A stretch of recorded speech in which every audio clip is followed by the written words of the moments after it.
We will go live. It already says live on YouTube. All right, so I'm assuming it's live on YouTube. Welcome, Clear Vision Wednesday. Today's topic is reading fine print with ease. And before we begin, I would suggest to give you a few tools that you will need or that you will find helpful. So something like a pointer, so I love this because it stimulates, but some kind of pointy tool. So you can see I made the tip a little red, but like any kind of like cocktail thingy or, this is a barbecue stick, and making the tip a color is nice, but you don't need to do that if you don't have time. But if you're watching the recording of this, then get those tools. Another thing that you will need is some small print. So I have some samples here that I printed out. I have little cards with different small print here that I have. But you can also use, like, this is like a tag that when I bought a flower, right? I mean, you turn around, you might have these things that are really small print. And I want to say this class is mostly for those of you that have presbyopia or that struggle with near vision, that need reading glasses. But you can find like old-fashioned manuals. A lot of times they have really small print, really great if it's in another language. And I do want to share a website with you. Let me share my screen real quick. It's called lipsum.com. And I will share my screen really quick so that you get an idea of what I'm talking about. So this is the website here. And in my former career as a graphic designer, we used what's called Greek text. It's called lorem ipsum, and it's basically just dummy text. So you can create this little, create lorem ipsum. You click that, and then it produces, of course, now it's not doing it. Here we go. So it produces this paragraph of basically like random. It says lorem ipsum dolor sit amet. And we use that for layouts because before we had real copy, we would put some placeholder text, but we didn't want people to read it because it wasn't really the real text yet.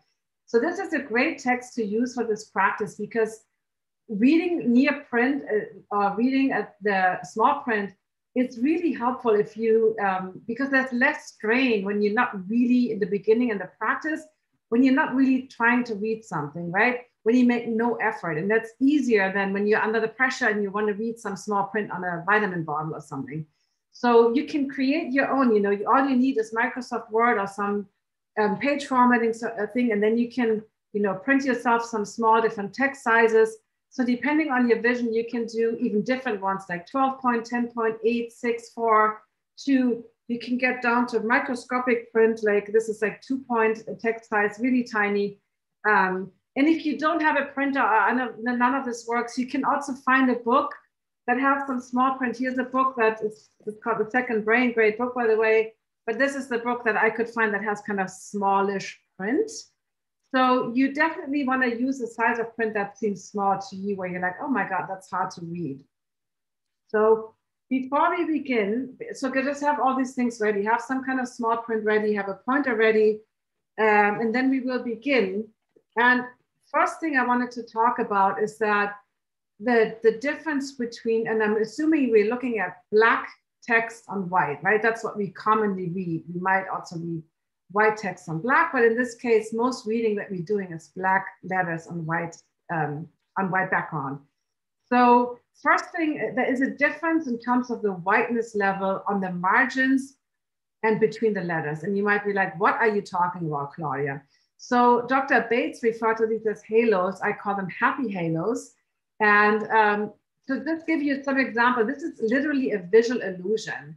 So the text, the background is the same white, right? But when we have great vision, we notice a difference in the brightness level between the margin. And let me open my book again. So but there will be a difference in most books, this is a pretty thin margin, but you will notice a difference between the margin of this, like the whiteness of this white, in this case, it's pretty beige, but imagine it's white, and the white between the lines, it seems to be whiter. And you might, I didn't see that when I first began learning this, I did not see this. I was like, what are you talking about? So using imagination, if you don't see it, because it is a visual illusion. And I want to backtrack a little bit. So I have this graphic from a book that I love. You've all seen these visual illusions, right? So this is an example that I like because, pretty much everybody gets it. So when you look at these gray circles here, these half circles, right? The ones on the white, right? This one appears to be a darker gray than this gray, correct? I'm assuming everybody's with me. On this one here, this gray seems lighter than that gray. But when I hold my finger here in the middle, right, you see it's the same gray. So our brain determines colors by comparing contrast. And when you have a white near a black letter, that might be easier to see on like a big eye chart. But when you have, especially on the O's, when the white here, when you block all the black letters, do I have something here? When you block all the letters, right, it just looks like white. You know, you might have seen that when you go to the building store and you want to pick a white color, you're like, oh my God, there's like 100 shades of white. But this white on the margin here it just looks white to you, right? It looks white. But when I compare it to the black letter next to that, like if you look at the white right next to the letter or, you know, inside the O, you might even see a little ring of white right where the O, where the white touches the O. And I've created a little cheat sheet graphic here for you. So actually, I don't have that here with me, sorry. But basically the idea is that when you see a halo around the letter on the inside and outside, there seems to be, the white seems to be just a little bit brighter white than the white if you just look at the margins of a text block. And the same thing happens. And if you don't see this, let's practice this together. So let's grab, you know, a book or some kind of text that you have. Doesn't matter what it is. I'm just using this as an example. And I'm looking at the white on the margin, just looking at the margins here, right? Looking at this space. And I look at it and yeah, it looks white. So look at that, maybe move your eyes around your text or your book, whatever you have in front of you. And just notice how the margins, you're just looking at the margins. And then close your eyes. And now you have a memory of those white margins of your book or text sheet, whatever you have. Now imagine that white just a little bit wider, as if it's like you can think of snow in the sunlight when it's so bright.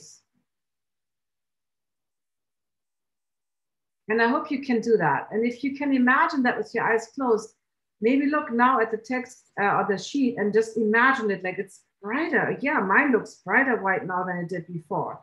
So using our power of imagination is super powerful. And now start moving your attention to the rows of text. And I don't want you to look at the black. I want you to look at the white spaces only. So here I have some bigger text on this piece of paper. You know, so I want you to move your, like, just look at the white spaces in between the text. And this might be easier for you to see when, if you're nearsighted, maybe this class is mostly for farsighted, but, you know, maybe move it a little closer, but move it to a distance where it's pretty clear. And you can see the white halos when it's blurry too, but I want you to really focus just on the white spaces. And I'm holding this so that you can see it here, right? I'm turning around a little bit. So I'm looking at the white spaces in between the rows of text.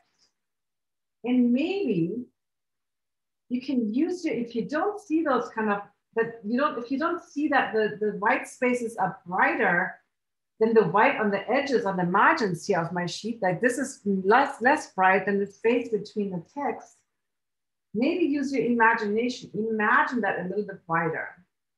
And when you have very, very tiny print, like, you know, I'm giving you an example here. Let's say you have very tiny print, then everything, the whole white space between the lines looks brighter white, right, than the margin here. But when you have bigger text, let's say what I have printed out here, right? This is like, I think it's a 12-point text or something like this. You might, because the white space between the rows of text is pretty big, you might notice that the white right underneath the black line, the rows of text, kind of the baseline of the text, it's a little wider. You see, I thought I had prepared something. No, I don't have it. But it looks like as if somebody took a liner of like white out and made the space right underneath the letters little wider white, as if the letters are kind of resting on a little thin white shelf. And we call that the thin white line. And don't fret if you don't see this right away. Again, it took me months, and it's really about relaxing. So the more of an effort you make to see it, it's not going to work. Just look at the text, and you can actually hold it upside down. That might be helpful. Again, helpful to have lorem ipsum text or text in a foreign language that you're not tempted to look at the letters and read them. But just notice how I cannot unsee them now that I see them. But they are a pure visual illusion. It's a pure visual illusion, just like the graphic in this book that I was sharing with you. But it's a great illusion because it helps us create more contrast. When we imagine the white wider between the letters, between the rows of text, maybe even between each letter, inside each letter, guess what happens? The black of the letters looks blacker automatically. So when the white looks whiter, the black looks blacker. That's a kind of visual illusion effect. So you can, if you don't get this, you can close your eyes and always use your imagination of imagining those white spaces between the rows underneath the baseline of the text to be a little wider than all the other white on the page. And again, this took me a while. So don't be disappointed if you don't see that right away. I have some students that are like, yeah, of course it's brighter. I see that right away. And others like me when I didn't see it initially. But this is a really important practice, recognizing the white to be whiter when it's next to black than if you just see white on its own. And one way to help you achieve this kind of doing this is really not looking at the black at all. You just pay attention to the white spaces. Now, one practice I like to do that I find helpful for those of you that have been practicing with me or know the Bates method a little bit, you know that we also look at this idea of oppositional movement, right? When we're reading, like when we read from left to right, it seems like as if the text is going the opposite way. And that will also help your small print reading. And one way to see that is using a finger. If you have really big text, the finger is great, but the finger is pretty too thick if you look at fine print. So when I look at smaller print, and I'm giving, this is like, I think a 0.4 size here, this text. Again, use whatever you have. Don't be stressed out about having the exact size, but this is a great, any kind of small print, anything that seems small to you. And now what you will be doing, and you can do this at your ideal distance, right? You kind of move the text to a point where, maybe it's blurry, but it's, let's say your ideal distance is more a little further away than here, then do it at the distance that feels good to you. And you're using your pointer. Again, I have my little, what do you call this? Cocktail stick or something. And you're basically using, and it's hard for me to do this on the screen, but you're using you're pretending to underline each line, and you're looking at the pointer right now. So begin looking at the pointer. And when you do that, again, you can do it a little faster. I just find it hard to hit the little spaces. But look at the pointer. And when you keep your attention on the pointer, it seems like the text is going the oppositional way. Like when my pointer goes from left to right, and I keep looking at that, it seems the text moves the opposite way. And this is really based on the concept of central fixation. I know this is a lot of information right now, but that we can only see, and if you doubt me, maybe check it, look at one letter and see how you see that letter, and maybe use bigger text if it's too blurry.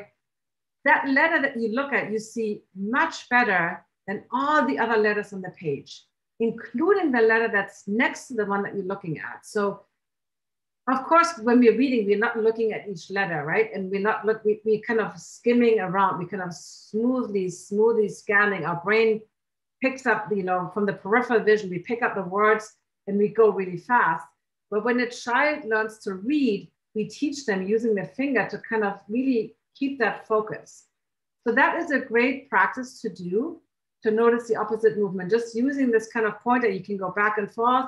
You can do this vertically. It's a really good way to do it vertically, because usually we feel less strain when we go in a direction that we're not used to going in. So when we're going up and down and you want to move your head along, if it's a bigger row of text, you want to always move your head along.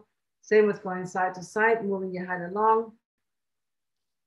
But again, you're kind of looking at the white, you're looking at your pointer, going through the white spaces. So the letters are just there. They're just, you're not paying attention to the letters. You're just paying attention to your pointer and the white spaces. And while you're doing, imagine those white spaces to be super white, like really bright white, the thin white line. So moving on, and this is a lot in one session. So I did these in baby steps, right? I didn't do all of this in one session, but I just wanted to teach you a lot of skills here.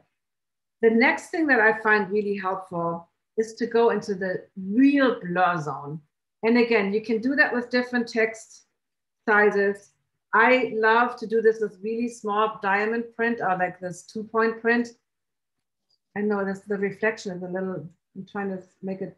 So this is 4-point and this is kind of 2-point. You can go even smaller. I have some samples here from a colleague of mine who produced this, had this card printed where I don't know what size, this is like microscopic print, really small. But whatever you have, use whatever you have and begin by doing a check-in. Just check in with whatever print you have. I'm using my 4-point print here. And use some print that you can see, right? Kind of some print that's not complete blur. And maybe for you that's 12-point or 14-point, but use some kind of print and just check in, okay, where can I see this best? Even if it's blurry, but can I see it better here or can I see it better here? Like what's kind of my best distance? Continue using your imagination, looking at the white, not so much, but where does it seem the clearest? Looking at the white spaces, don't even look at the letters, just look at the white. Okay, so you kind of have a mental kind of like, what was that distance? And now you're using either the same size text or you're using a smaller one and you're going very close to your eyes. I'm talking about if you know, maybe what is this, like 2 inches, 4 or 5 centimeters. And now I'm reading, I call it reading between the lines, right? I'm not looking at the black. I'm not making any effort because great thing, it's so blurry, there's no point in making an effort, right? That's what you might think. So I'm just moving my attention again and moving my head, and you can even move the paper the oppositional way. You can go left and right. You don't have to go just left to right. You can kind of weave your way back and forth through this text, linking, breathing, and just really imagining that white, like super white. And you might suddenly notice that it actually seems to be definitely wider now than the margins of your card or your book. You can hold it up. So this is great to do with text upside down. This is really good to do with any text in the manual that is a foreign language. You don't speak the language. You're not squinting, right? You're making sure you're blinking, you're breathing, you're relaxing.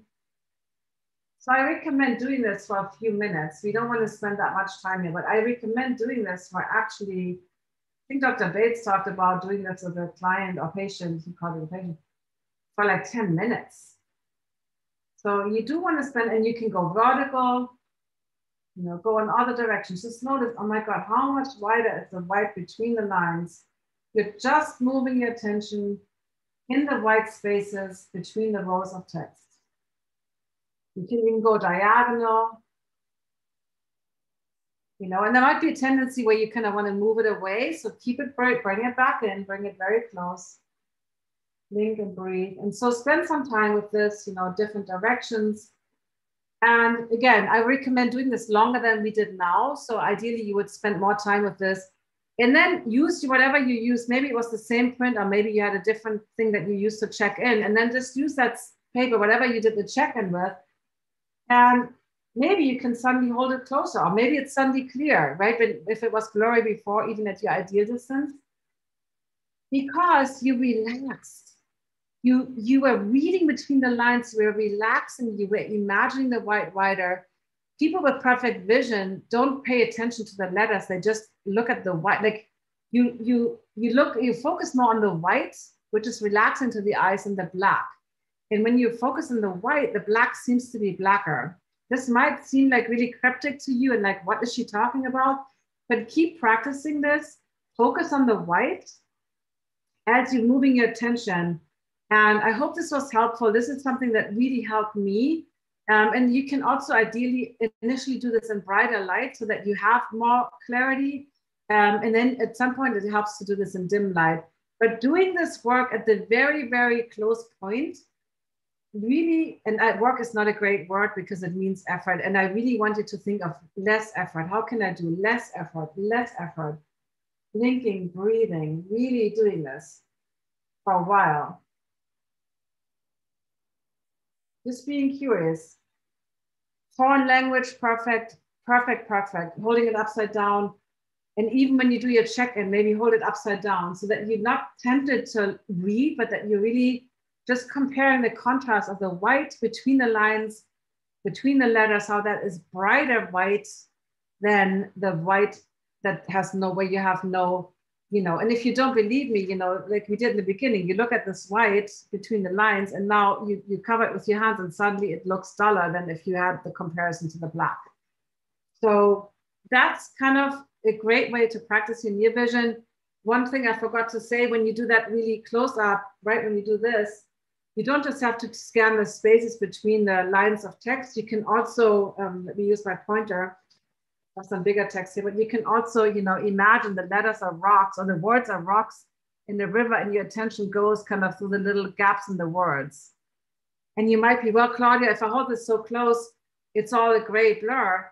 In that gray blur, you will notice that the white, the spaces, even if it looks all like blending into each other, find that whiteness between that kind of blurry gray and pay attention to that. Ignore all the letters in the gray and all that. So that's my little secret to reading fine print with ease. It's a process. It's, before you read your book in the evening, do a little bit of that, back and forth, hold it very close.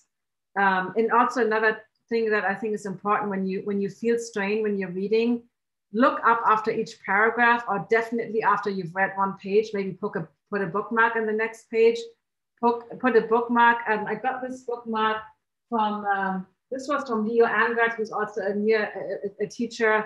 I think this is such a cool little giveaway, but he had this little thing with like, is this the drawing? No, this is the English one. He has like this little bookmark with good messages. So it's nice to like keep some kind of near or small print in your purse or near your book or some kind of way to check in and check this out and like, yeah, oh my God, it's all clear now, right? So you might use positive messages or just, use a Post-it note, put a sticker, write a note. I can see clearly without glasses, or I can read fine print without effort, or put some kind of positive message in there that when you flip the page, and maybe you create a bunch of different ones and stick them in your book, and then you will be surprised about your own message. So just kind of keep it lighthearted, keep it positive. We all have a tendency to be like, oh God, it's blurry. I can't see anything. Where are my readers? So these are blue blockers. I don't have readers, but like, so do a little bit of that practice before blinking, breathing. So I hope this was helpful and I see you next Wednesday. Let me double check what I have next Wednesday for you. And I'm thinking of turning this into kind of a podcast show. And I'm considering different names. One of them is Clear Vision Conversations. And I want to bring more guest speakers on. Next week, we have perfect vision despite stress and screens. So how can you use screens and have a stressful life and still find perfect vision? Because I had recently, one of my person I talked to was Liz. She said, oh God, I'm so stressed. Like, how can I improve my vision when I have so much stress going on in my life? And trust me, you can. All right, that's it for today. I'm going to stop the YouTube live.